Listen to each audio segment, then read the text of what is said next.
join this session. So, on behalf of Lagos State University Muslim Nigerian Graduate Association, Last Omega, I would like to welcome you to of greetings, which is Assalamu alaikum wa rahmatullahi wa barakatuh.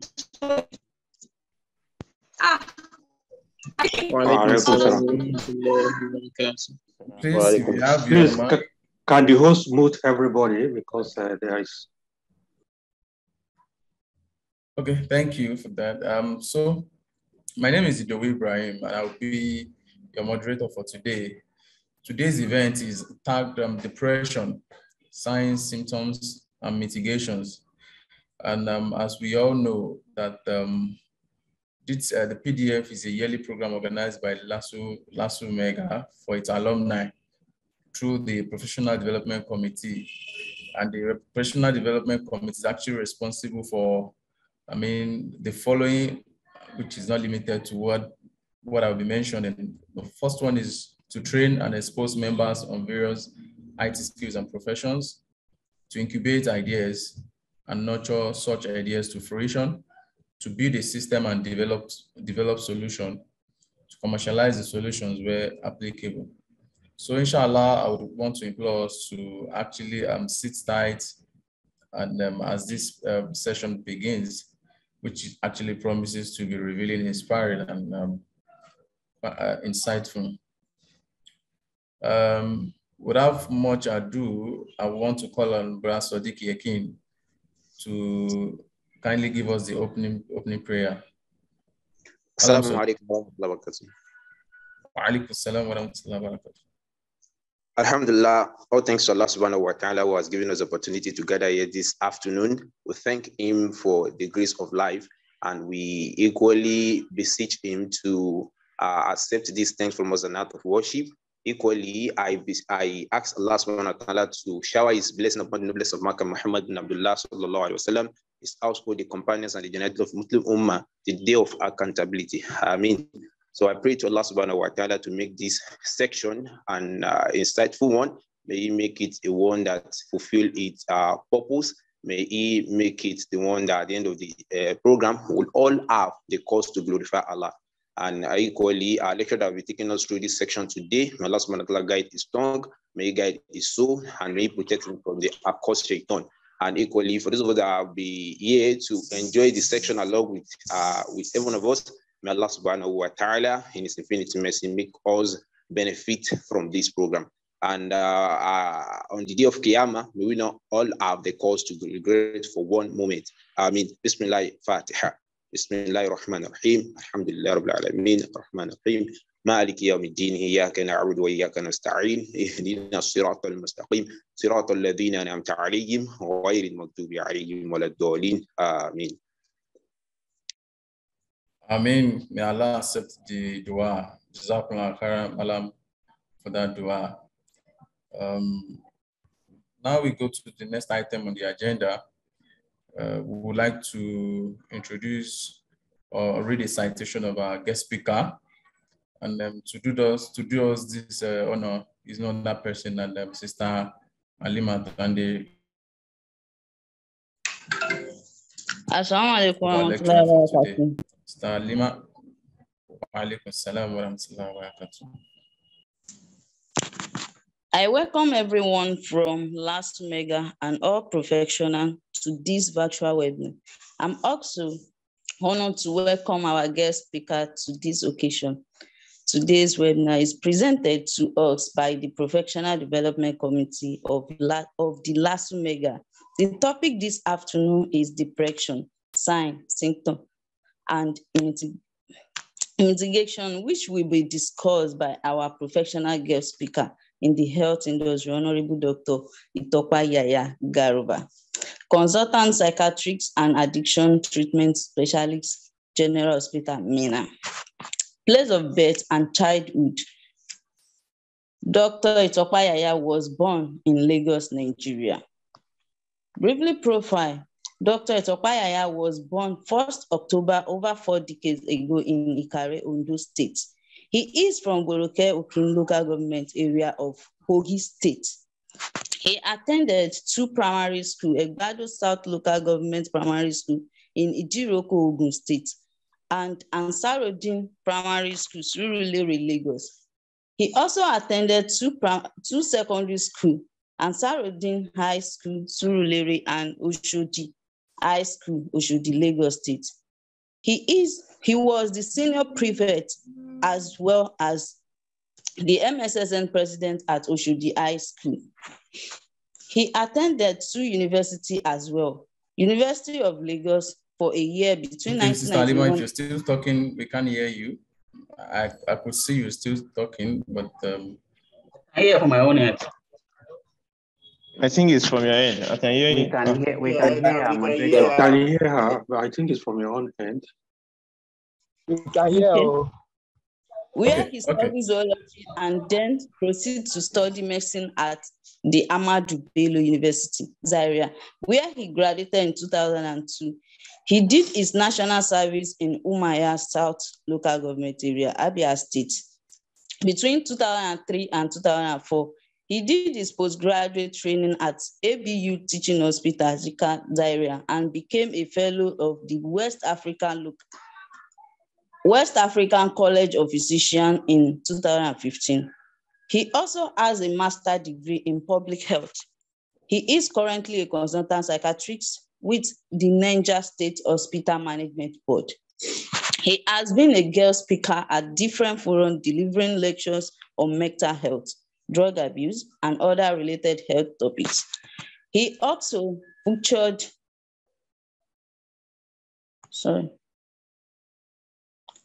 featured on Islamic television programs and given lectures in masjid on various mental health related topics. He is happily married with 3 kids. Here is the brief citation of Dr. Itopa Yahya Garba. Assalamu alaikum warahmatullahi wabarakatuh.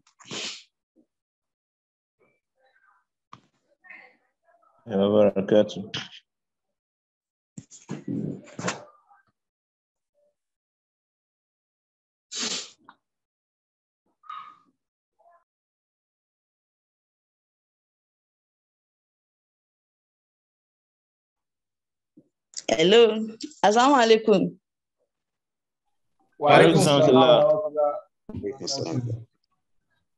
I'm done with the citation. Sorry, I think there's a lag from my end. Sorry. Thank you so much. Okay, so we thank you for that session. I mean, so the topic today, it's actually very key. I mean, in the last couple of months, we've had cases of suicide attempts. We've had cases of people being depressed. One that I personally can remember, it's a popular actress called Adame. I mean, if you are one who watches the Johnson, I'm sure you know the woman. Very active, hyperactive, and you will love seeing her on TV. And just last week or 2 weeks ago, we heard that she passed on. I mean, after going through much, I mean, due to the loss of our daughter. I mean, and so many of these actually exist right now. I mean, according to different reports that we would see online, many Nigerians are actually going through depression, maybe as a result of poverty, as a result of inflation that is currently prevalent within our society, and as a result of insecurity and so much more, So it's now very important for us, I mean, to talk about this. Even I myself, within my family, I lost a cousin who actually committed suicide, and the root cause of it was not, we couldn't really fathom why the person did what she did, but all we could hear was that she was doing something like contribution and perhaps she was owing many people, and that was probably what led to her death. I mean, so this is actually very rampant within our environment. So we cannot overemphasize the importance of having this discussion, which is very, very necessary. I would like to call on Malam Saba. I think he has 1 or 2 things to also share as far as this is concerned. So I would like to, Afa Saba, please kindly meet him. Assalamu alaikum.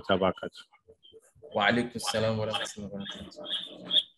Okay, sorry. So, briefly, I'll just take us through in very few minutes our plan for this year's edition of Professional Development Forum while we're waiting for the lecturer. So I want to know if I'm audible and clear.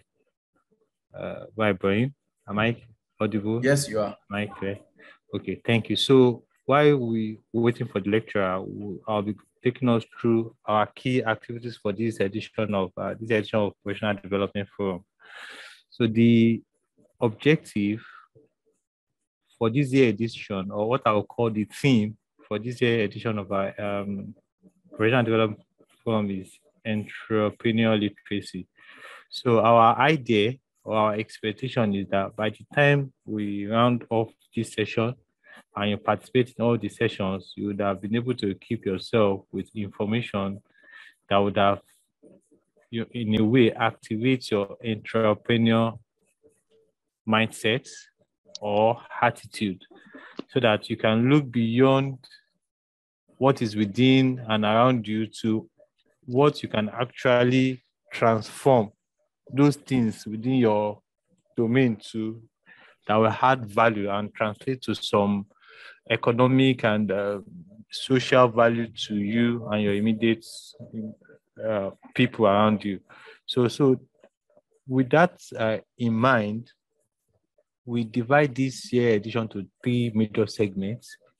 Number one, on the health aspect, we observe that in our society today, one of the challenges that is prevailing is things that has to do with people sort of losing hope, or people having challenge to manage or deal with the situation they found themselves, which is one of the major drivers that actually leads to depression.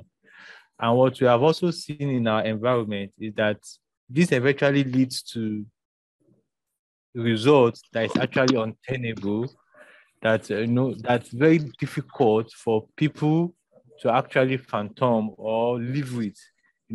Case of people having to commit suicide just because they cannot manage the situation they found themselves, either through financial challenge, economic challenge, health challenge, or even social challenge, whereby somebody that felt is the alpha and omega of a community, and all of a sudden things turns around and he couldn't manage that kind of a shock and have to lead to taking his or her life. Somebody that is that is not even in the bottom of the economic ladder when we look at the citizens of this society, but still you have to commit suicide. Can you imagine? So what's the problem? It's not money, it's not health, but we hear people committing suicide just because of depression. So we brought in an expert in that field, somebody that is an expert in psychology and also an expert in addiction. You understand? So it's not only by taking alcohol that you can be addicted. There are a lot of ways. People are addicted to their mental expectation, maybe their mental status. Oh, I am so big, I am this and this. And they are so much addicted that when anything happens to, in a way, tilt that bias towards the other side, then it leads to depression. So we look into that. Another aspect we look into is the aspect of technology. We observe that technology is what is prevailing in our own generation. Hardly can anyone survive during this period without technology. So for this reason, we brought in an expert in technology that can enlighten us on what is required, how to be able to manage the opportunities we have now technologically in our domain. So we'll be bringing Nasiru Ayatu that will be coming to talk to us on 5G and the opportunities in 5G for entrepreneurs. As you're all aware, the telcos will be launching out 5G soonest. So what should we look up to as an entrepreneur, and how can we tap into that opportunities? So another session we're going to be having is the session about retirement. We have our elders in our midst that are looking up to is to retirement. So what should we plan ahead? What should be our mindset? What should be our expectation? So we'll be bringing the head of a PMO unit, our project management office unit from Stanbic IPTC. I think that will be delivering the lecture to us. Then we have series of entrepreneur series. There are 4 lecture series that we brought in high profile personalities to come and lecture us. And it's going to rally around financial planning, product development and research, marketing, and what is required to, to be aware and be able to tap into entrepreneur opportunities. So we have the CEO of Apex Commodity, that's Ayodeji Balogun. We have the CEO of Baobab. That's Kolawole Oshino. And we also have the head of product development at InterSwitch. That's Olufemi Davis. They will also be coming around to talk to us in that capacity. So that's what we have. That's what we have in plan. And we hope that it's going to be a fruitful. We pray Almighty Allah subhanahu wa ta'ala for most attack of Ibadah. So our lecturer is on board now. And I will hand over back to the moderator to continue with the program. Thanks everyone of us for joining the session.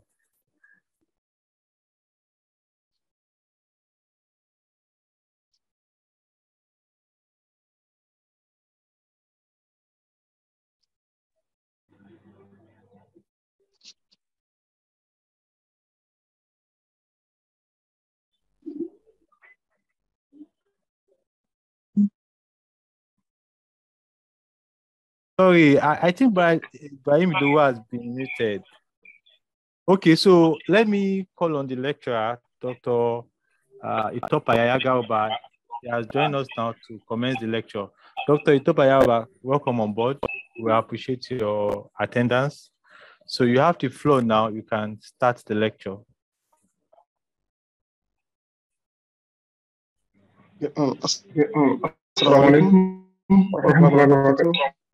Wa alaikum salam wa rahmatullahi wa barakatuh.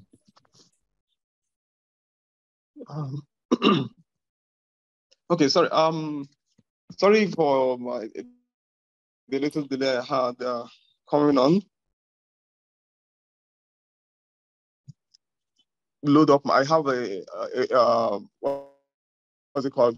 A PowerPoint presentation here, which I intend to to bring on board. But it's in my phone, and I've just moved it to my tablet now. So I'm actually joining on with 2 devices, as you can see. So if I get that one sorted out, then I'll just start off. Meanwhile, I will be reading through it on my system, because I have 3 gadgets right here, so that in case one fails, I can join up with the other one. So I listened a little bit to what the introductory statement that was being presented for about 3, 4, 5 minutes since I joined up. And I think, yes, whoever is making those statements has done a good job in trying to, give an idea about what constitutes depression. So in order not to take much of our time, I'm sorry, can I send this to someone so that you can project it? You can share with me, sir. I'll project it. Okay, let me share the presentation with you so that I think it's going to be easier. You can share with me on WhatsApp. MashaAllah. I'll do that just right away. Okay, sir. Thank you. You're welcome. It's also a good idea if you make him a co-host. Okay. That's fine. We'll do that.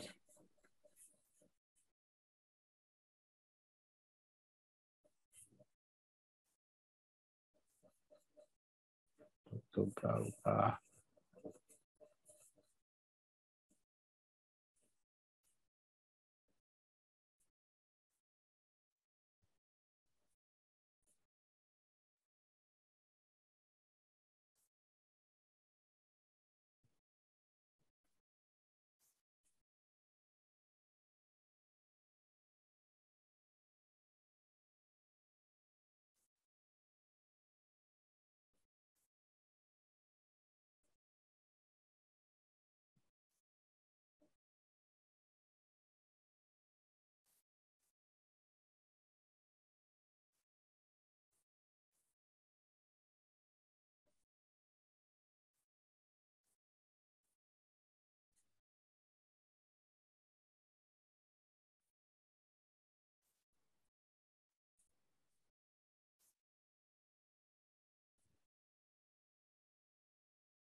Okay. Have you gotten it? Yes, I have it now. So I'll be sharing my screen. You're going to see it. Okay, now. fantastic. Yes, sir.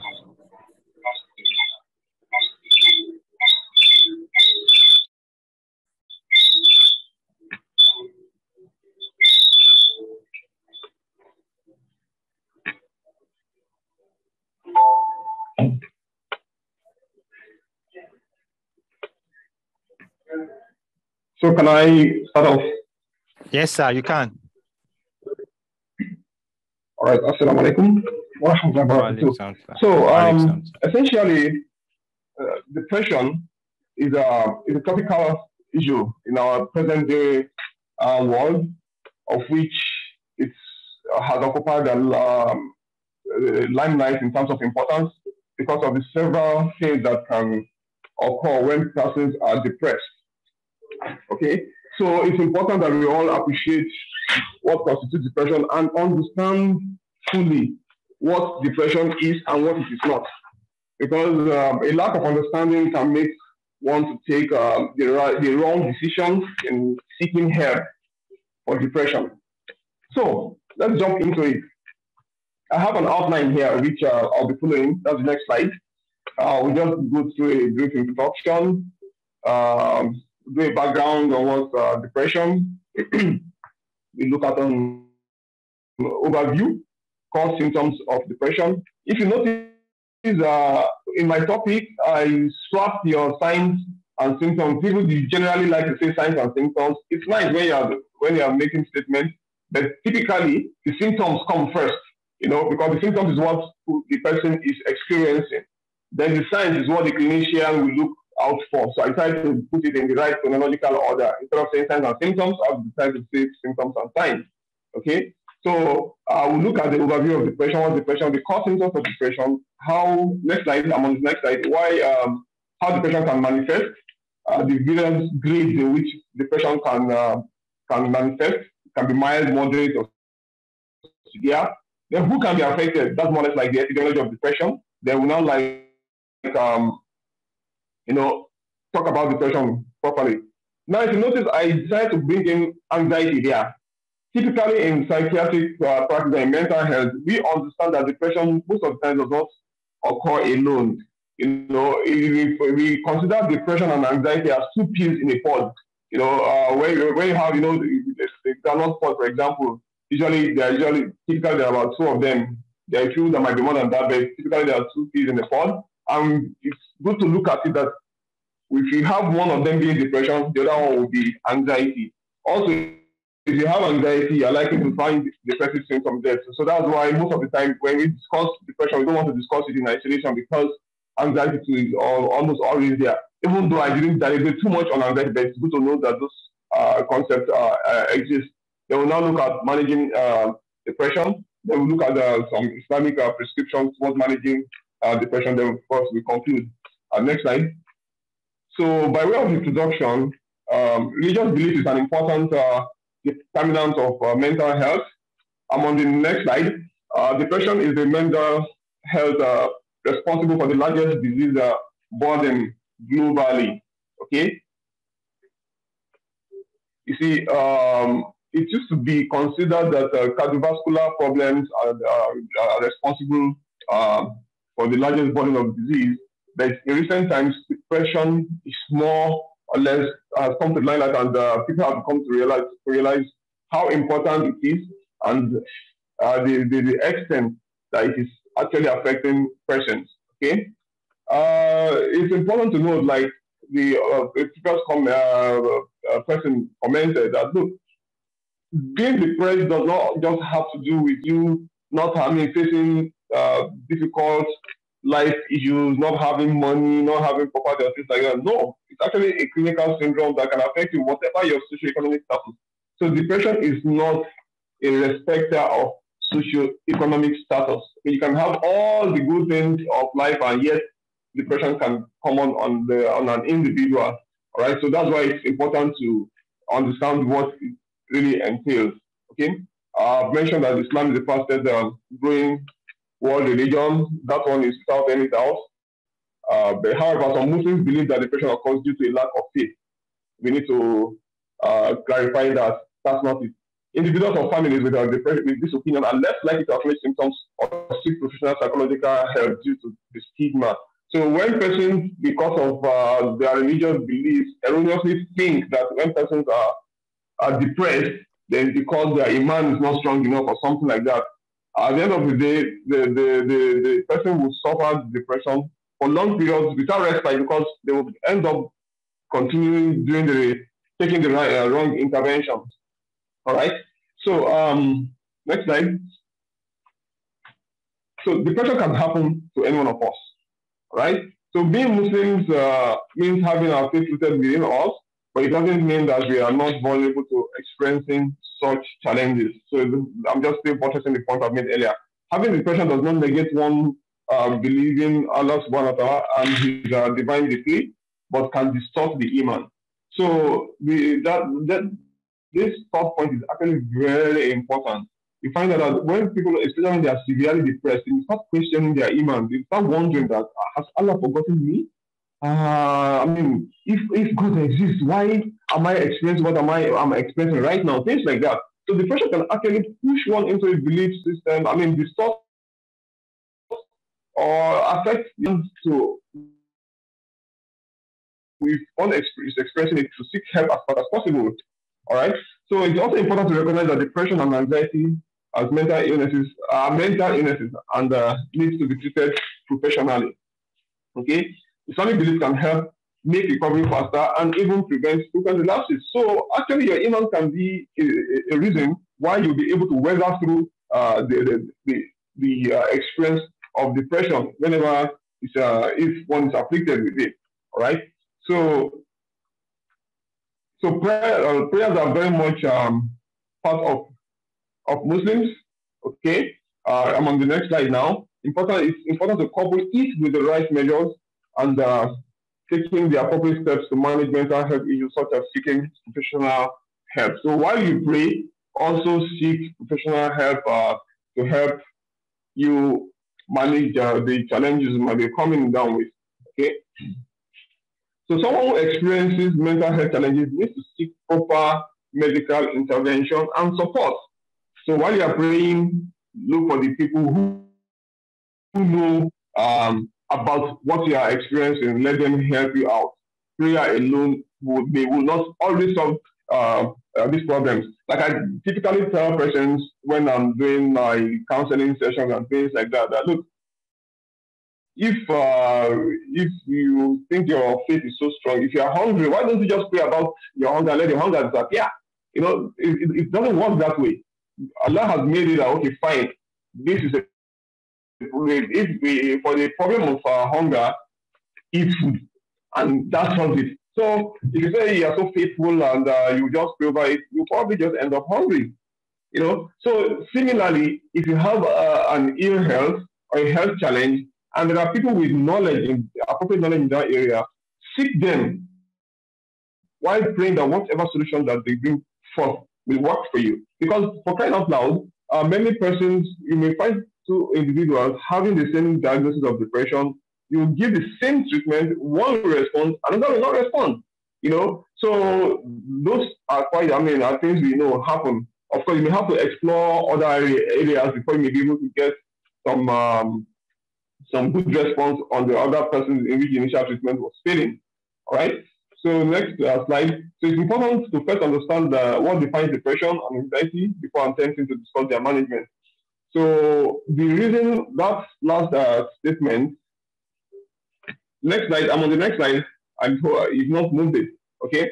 So this idea about understanding what depression is important, and the whole idea is grounded in one of the hadiths Qudsi, where Allah subhanahu wa ta'ala says that know me before you worship me, for if you do not know me, how will you know how to worship me? So it's important to know what you're dealing with so that you can know the appropriate actions to take, you know.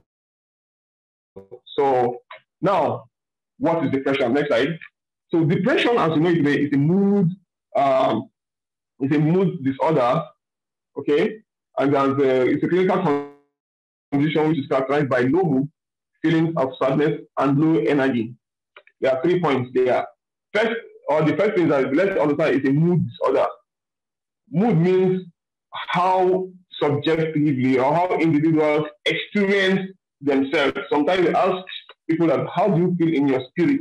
You know, so if one to water it down, just say that do you feel happy or do you feel sad?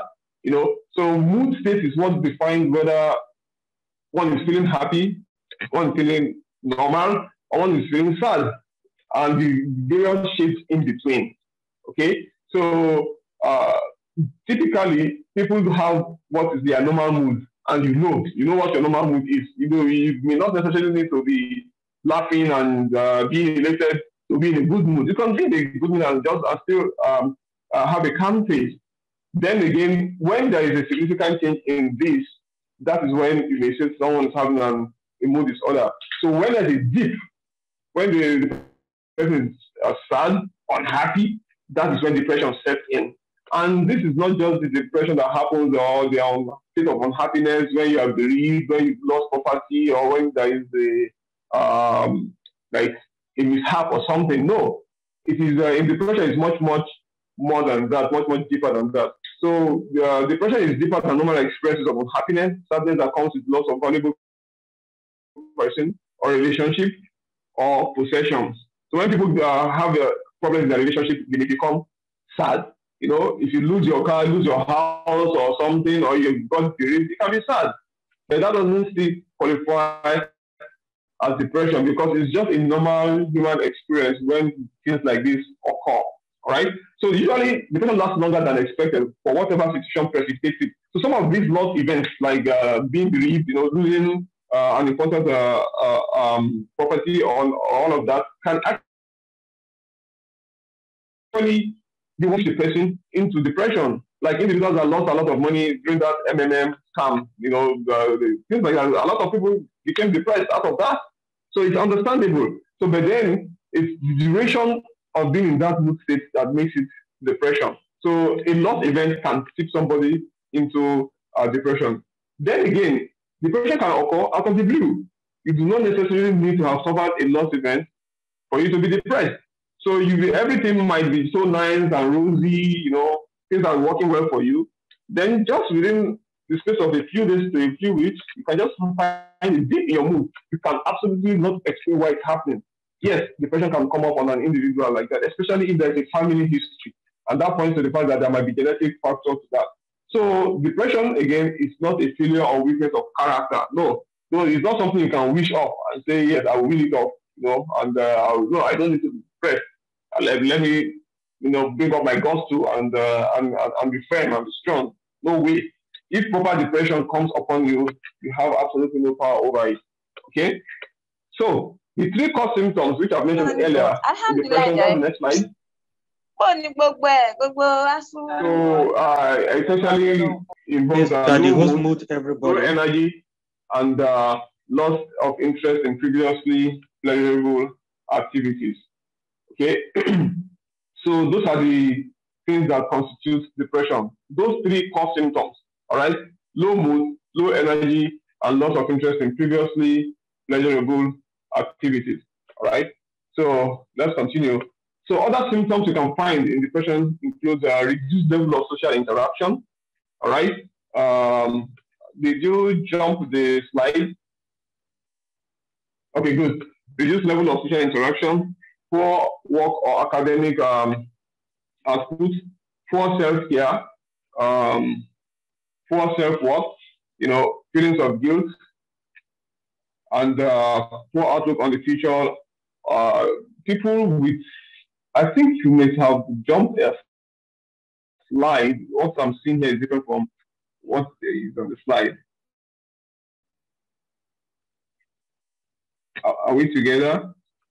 Yes, we are together, sir. So I think symptoms. Yes. Okay. Yes. This is what you jumped. Yes. Okay. Good. So you see, I mentioned the figure three core symptoms: low mood, low energy, and loss of interest in pleasurable activities. Those three symptoms. You can't miss them. Those are the defining symptoms in depression.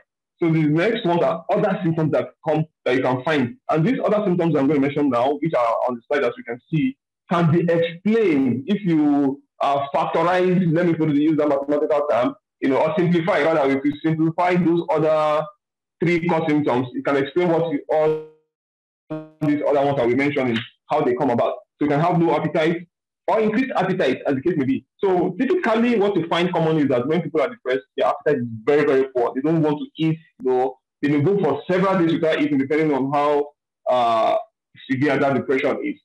And again, the depression is, number one, apart from loss of appetite, they don't even have the strength to eat the food. They may be very hungry, the food is there right there in front of them.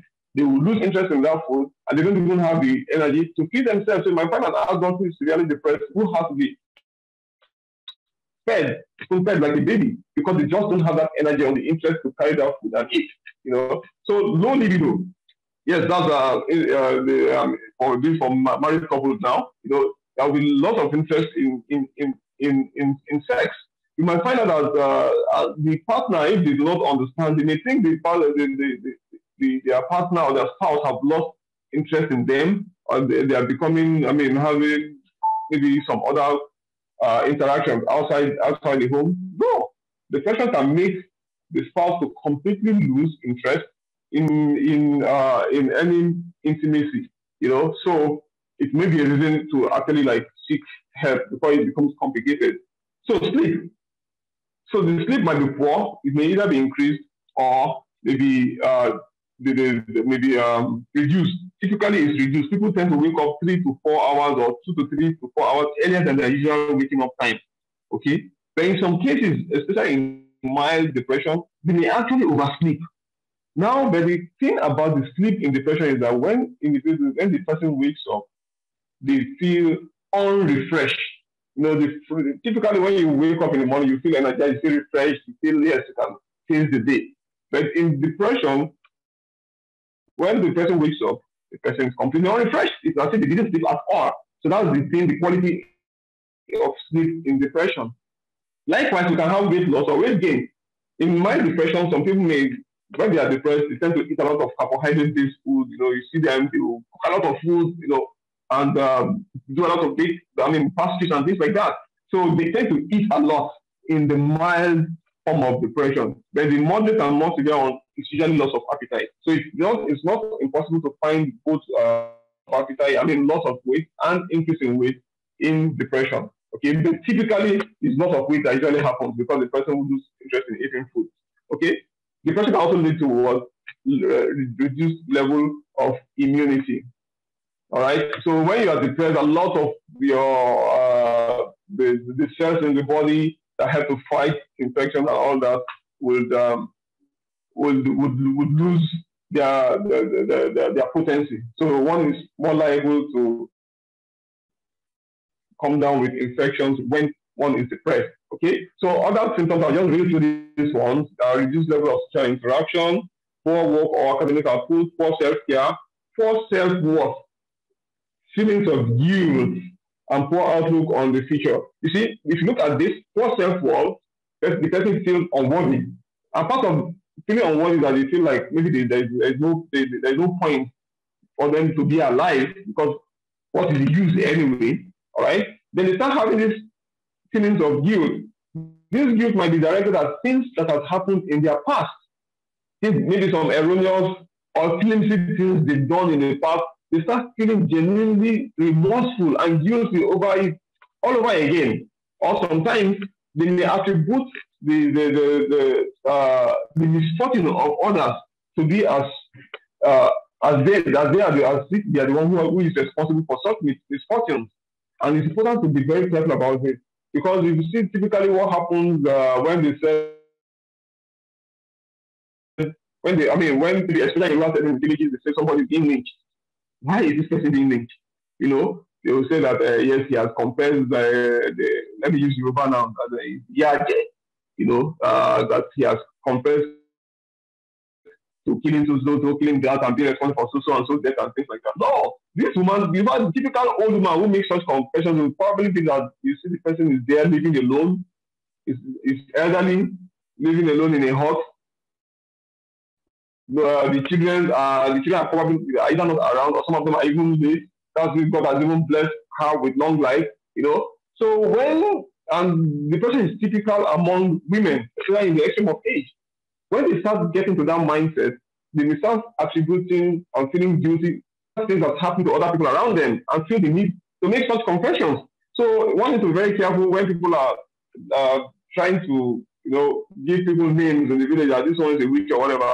Maybe all the person has is depression. The depression until the person come back to life, right? So poor outlook on the future, and that is the way people are having this idea that life is not worth living. And that's what may usually make them to start considering suicide. Okay, let's go to the next slide. So other symptoms be characterized by negative thoughts. Things like I am worthless, I am a failure, I can't achieve anything in life. I am responsible for others' ill luck. Others will be better off if I'm gone. If you just cascade this mindset, the next thing that person look, maybe it's better I just die. Once I die, every other person will be better. People will be better for it. And again, in this mindset, especially for women that have little children, you might realize that incidences you must have heard in the press where people, they say a woman kills her children and kills herself, or a man kills his family and kills himself. There is a reason why people do that. Because they look at it, primarily they want to commit suicide, but they end up committing homicide before committing the suicide. They feel that there is need for them to die. But they now think that if they die, who is going to take care of these little kids? That means these kids are going to suffer. So it's a messy killing, unfortunately, that they are trying to exact. They now kill off the children that, yes, these ones are dead, and so they will not have to suffer anything before they kill themselves. So depression can take the life of not just the sufferer, but even dependent on the sufferer. So it's very, very important to take care of that. To be aware of that. All right.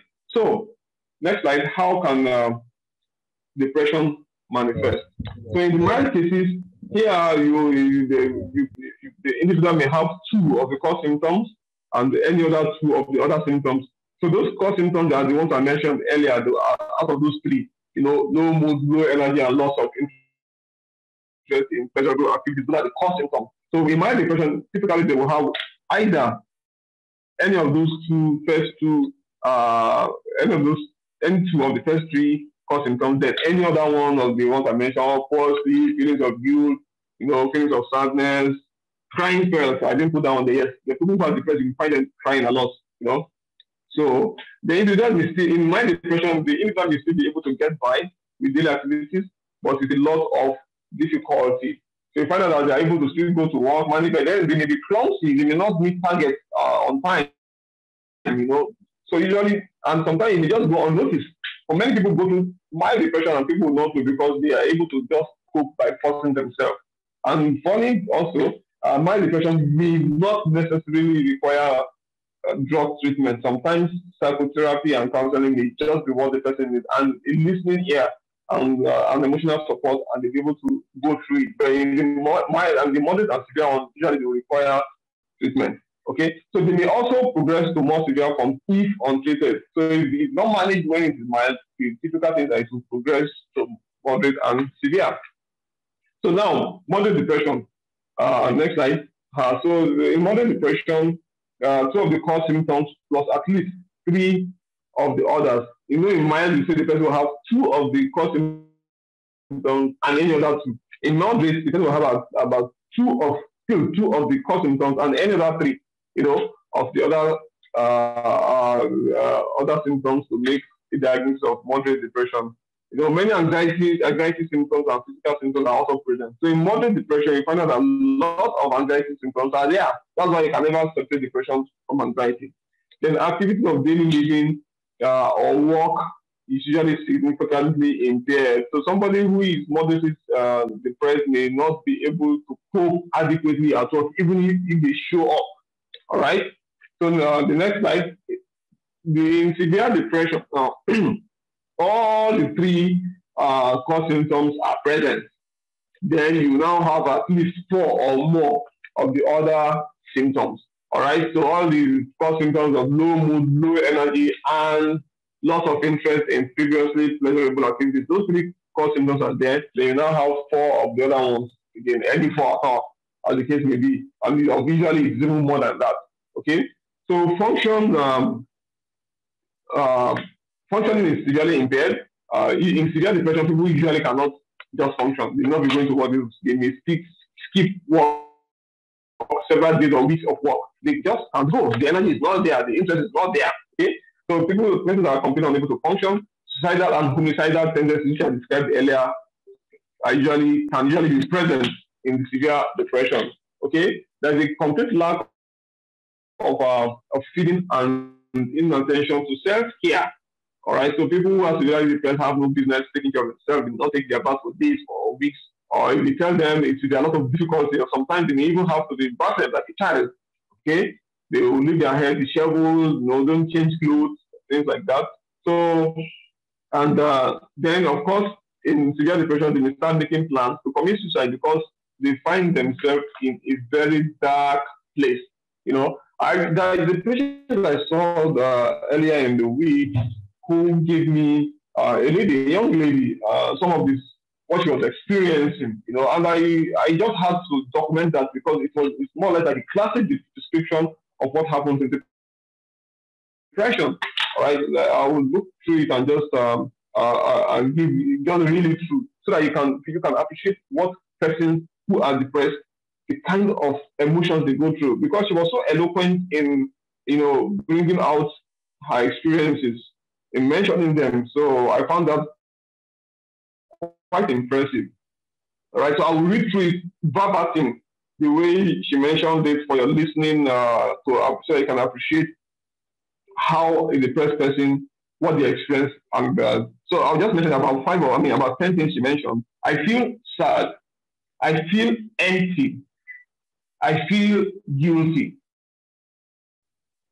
I feel I don't deserve to be alive. Okay? I am exhausted. I feel suffocated. I am tired of living. I don't understand my emotions. I don't have the will to live anymore. I feel lonely and unloved, even though I'm surrounded by people that love me. Okay? I feel like I keep sinking into an ocean of darkness day by day. I don't have the strength. I don't have any strength left in me anymore to live. Okay. Then I cry every day. I cannot sleep. I can't concentrate in school, and my performance is becoming poor. So all this is exactly how this patient, described her symptoms. A young lady, and you can't have it better than that. Those are the kind of things people who are depressed, that's the kind of emotional state they find themselves. All right? Next slide, please. So, who can be affected by depression? Okay? So, depression affects anyone irrespective of social class. Okay? Male and females with a preference to females. So, it can be male, it can be female. Depression has no, preference for who, does not respect gender. All right? However, there is a higher preponderance for females being coming down with depression. So on the average, more females, I think it's about 2 to 1, thereabout. For every one depressed man, only find two or so depressed women. So it affects any age group, though it is seen more frequently in early adulthood and the extreme of age. A child is being depressed. Yes, only that most of the time we probably will not pick it up, or we think that this child is just throwing tantrums or something. So if you find, or if you start noticing your child not wanting to go to school, or cries anytime they have to go to school, or their performance becomes completely in contrast to what you have known them to be, especially if the child keeps reporting that this child is not concentrating anymore, is not playing with other pupils in the school, you may want to consider maybe that child is depressed. So children may actually suffer depression and it might be missed, right? So let's continue. Why do persons develop depression among the... Okay, I think did I go through everything there? Yes, it can be direct consequence of an adverse event mentioned earlier. Also, so why do people develop depression? It can occur de novo. You know, you have absolutely no reason to attach it to. All right. So then again, the predisposition may be inherited. I alluded to this part earlier. So it can be inherited. The predisposition to develop or to have depression may actually be a genetic factor. All right. So then it may be side effects of some medication. There are some medications, especially some antihypertensives, like I think Aldomet, exactly, that they have a side effect of depression depending on the dose or how long the person might be using it for. There are other drugs too that can lead to depression, like steroids. Some people on steroid therapy, they start developing emotional problems. There are, of course, some endocrine problems too, you know, like what we call Cushing syndrome might also be one of the reasons person might depressive disorder. Okay, so it may be due to other physical illnesses like the Cushing syndrome I just mentioned now, or if someone is suffering from a chronic illness or a cancer or something, those chronic illnesses secondarily might precipitate depression in an individual. Okay, it may be due to the alcohol is a psychoactive substance, you know, or people who use cocaine or heroin. If they are trying to withdraw from it, they may secondly, or as a consequence of withdrawal, we call it withdrawal symptoms, they now develop depression, which may require to be treated. All right, so you don't just stop them drugs like that until they will pull through. No, they may become clinically depressed, and you need to manage that. All right, so then depression might also be a component of bipolar disorder. I'm sure many of you probably know or have had if not seen someone with bipolar. And this is like, it's also a mood disorder, you know, in which there's a switch between elation, happiness, excessive happiness, you know, high energy at one extreme, normal mood in the middle, and low or depression in the other extreme. So the depression in bipolar disorder is not so much different than from the depression in the unipolar depression, all right? But their management is absolutely different. Okay, so the person, they will experience the same mood, low mood, low energy, and all of that. But sometimes in the bipolar, they may actually have mixed symptoms. It's elated, it's energetic, you know, you're having no mood all at the same time. So the clinical picture can be different. But when they are really depressed, yeah, it's very bad also. And it needs to be taken care of. All right. So it may be due to loss events of bereavement, which might be a trigger. Next slide. So I just have one or two slides on anxiety, just to buttress what I said at the beginning. Like I said, the sister of depression, it frequently coexists with depression. It's characterized by feelings of unease, restlessness, fear, worry. Usually, you don't know what you are afraid of, you don't know what you are worried about. The mind is not just oppressed. Okay. It's usually accompanied by bodily symptoms and difficulty in breathing or shortness of breath. There can be poor sleep, a lot of nightmares, sweating, trembling, or shaking. The person becomes jumpy. Any small sound, they react to it.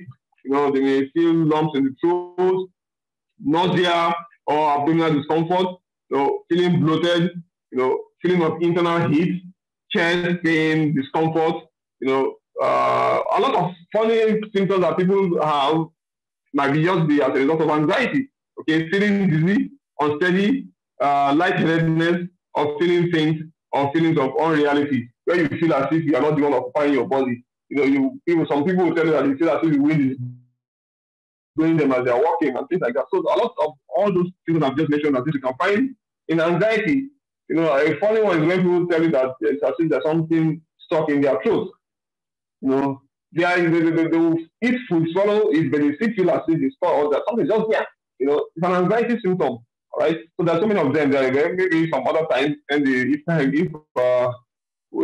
I'm called upon, we may talk about anxiety a lot because it's actually one of the most common mental illness that people have. All these ones that people go treating typhoid and malaria, and they will say they do the test, it's negative, yes, they're not feeling fine because they feel internal heat, they feel hot within. If you touch their body, normal temperature, what's happening? You know, so I will tell you the burning sensation. All these are anxiety symptoms. So let's just go to the next slide. Types of anxiety, there's quite a number of them. Have separation anxiety disorder, phobic anxiety disorder, social anxiety, generalized anxiety, panic disorder, obsessive compulsive disorder, adjustment disorder, post-traumatic stress disorder, as the case may be. So all these are mentioned are all anxiety disorders. And I think there are a few more, but then I think we'll just mention all this in passing. I'm not going to deliberate upon the nitty-gritty or what defines one from the other. So how do we mitigate depression? Medical management. So in managing depression from the psychiatric perspective, we go through what we call the biopsychosocial model or the biopsychosocial approach, because there is a biological component to the management, a psychological component to the management, and there is a social component to the management. The importantly is there is need for a high index of suspicion, by family members, friends, or colleagues, and medical practitioners.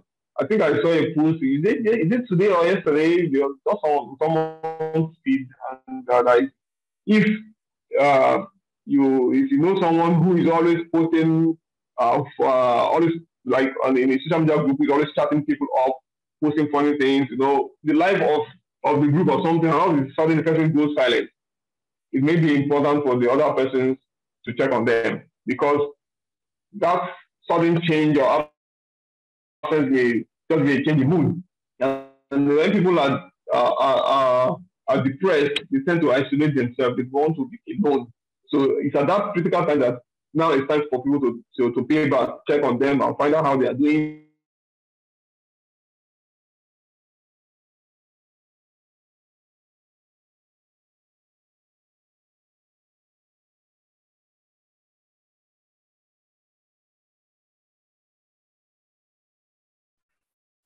Sorry, I can't hear. Is it my side? Is it for my end? I think it's okay. We lost doctor, side. right? Yeah. Okay. I think so. Let me reach out to him. Thank you. And try to find out the reason. I think he's back. Of course, we just stop. Okay, so it's necessary that. Okay, doctor, we lost you for about 30 seconds. Hello, doctor. We've lost you again, sir. He's gone again. Okay.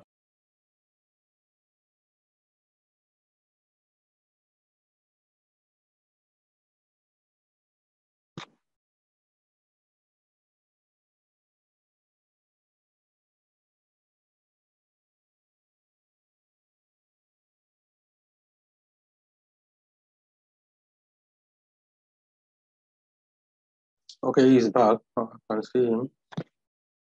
Okay, thank you.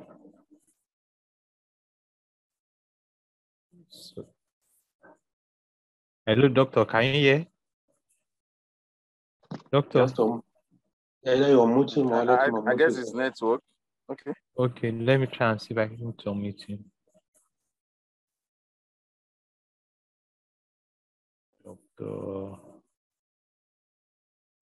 Dr. Itopa Garba.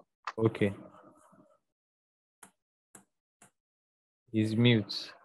Yeah. He's here. Assalamu alaikum. Can you hear me now? Alaikum salam. Yes. Okay, alhamdulillah. Okay, very good.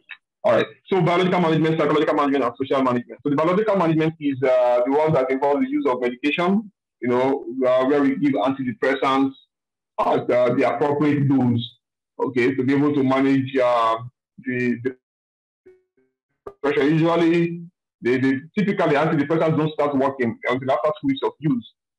The individual must have been using it for about 2 weeks before some clinical response will be gotten. Afterwards, yes, the improvement continues.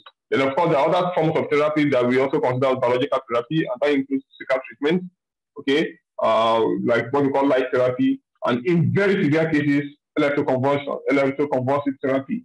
You're not on that. That should be the next slide. That's not the one on the screen I can see. All what I mentioned ahead. So this is what I just finished mentioning. So now, next slide. So the psychological approach now to mitigating depression includes counseling, especially in mild cases, interpersonal psychotherapy, behavioral therapy. All these ones can happen in mild. In fact, you can do them in all forms of depression, okay, but alone they can work on mild depression, all right, not requiring medication. Okay, cognitive restructuring, cognitive behavioral therapy, family therapy, and couples therapy, depending on the scenario and who you are managing. All these psychological approaches are usually used in tandem with biological treatment to get better results. So still on the managing, next slide, the social approach now. This includes support from family and friends, encouragement, give them a listening ear, provide them continual let them be alone. When they are alone for a lot of, for less period of time, they start contemplating having themselves as the case may be. So keep assuring them with soothing words, provide assistance with finances where necessary and where you are capable, okay, and remind and monitor the use of medication as prescribed, because somebody who is moderately or severely depressed wants to get well. You may prescribe medication to them and they may not be able to take it because they are still depressed. So they need somebody. Usually, when we give them the medicine, we don't give them to hold. We give them to some, ask them to give it to somebody else who will now monitor their use and make sure they use it, because it takes some time before the effect of the medicine will begin. So all that time, they need a lot of support for